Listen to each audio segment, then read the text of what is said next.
আগে চিন্তা করতাম যে মাসেল বিল্ডিং করবো, বডি সুন্দর দেখাবে আর কিছুই লাগবে না, কিন্তু আসলে শুধু মাসেল বিল্ডিং এ আপনার জয়েন্ট স্টিক থাকে, মুভমেন্ট রেস্ট্রিকশন থাকে, সেক্ষেত্রে আপনার বডি ইনজুরি হওয়ার চান্স বেশি থাকে।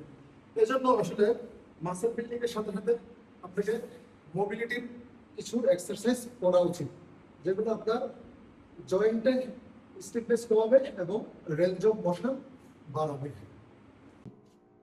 তো আমি সপ্তাহে 2 দিন আমার ওয়ার্কআউট অফ রাখি মাসেল বিল্ডিংয়ের।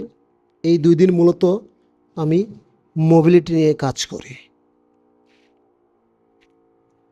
মোবিলিটি এক্সারসাইজের আসলে ওইরকম কোনো নির্দিষ্ট মাপ নাই, আপনি যে কোনোভাবে আপনার শরীরকে মোবাইল রাখতে পারেন।